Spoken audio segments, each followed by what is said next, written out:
Muy bien. Otro de los temas que nos encontramos diariamente es la patología. Y nosotros con las cadenas podemos entender cuál es el origen de la mayoría de las patologías y trabajar la patología en función de las cadenas. Por ejemplo, en este caso hay una hernia discal, bueno, poder entender la cadena que está generando esa hernia, o una rectificación, o una hiperlordosis, una compresión.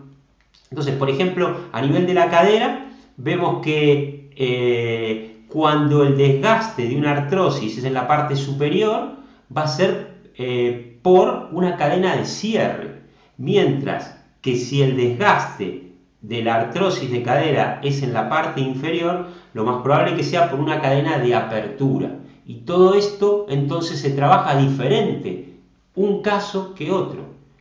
¿Esto cómo lo conseguimos? Evaluando las cadenas y trabajándolas. O por ejemplo, una pubalgia. En este caso es una pubalgia que, como vemos, tiene una separación, una diastasis en la parte inferior de la pelvis, en la parte inferior de la sínfisis. Y esto se debe fundamentalmente a cadenas profundas o cadena de apertura.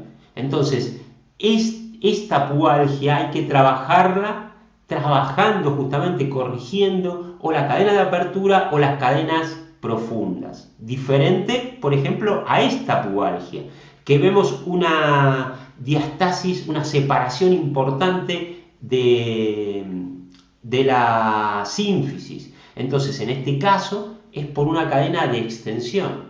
Por lo tanto, cada pubalgia se trabaja diferente si sabemos evaluar las cadenas, ¿no? Y por ejemplo, aquí una hernia de L5-S1 por cadena de extensión. Decimos que es cadena de extensión porque vemos que hay una compresión y una rectificación de la columna lumbar. Entonces, esta hernia se trabaja corrigiendo la cadena de extensión. En cambio, esta otra, en este caso, bueno, la hernia no se ve, pero puede haber una hernia a nivel de L5, porque es una radiografía, lógicamente, pero una hernia a nivel de L5-S1, y bueno, en este caso se debe a una cadena de inspiración, que se trabaja de otra manera totalmente distinta. El problema viene de mucho más arriba, entonces hay que trabajar la parte superior antes de llegar a la zona lumbar, que es consecuencia. O por ejemplo, en estas radiografías cervicales, vemos tendencia a rectificación de la columna cervical. En el primer caso es una rectificación en compresión por cadena de extensión, y en el segundo caso, si bien hay combinación de cadenas, domina más la cadena de inspiración. Entonces hay rectificación pero en descompresión. Cada caso lo tenemos que trabajar de manera diferente, ¿sí? Y en los dos casos vemos signos de artrosis, pero es diferente la manera de trabajarlo si somos capaces de evaluar las cadenas, ¿no?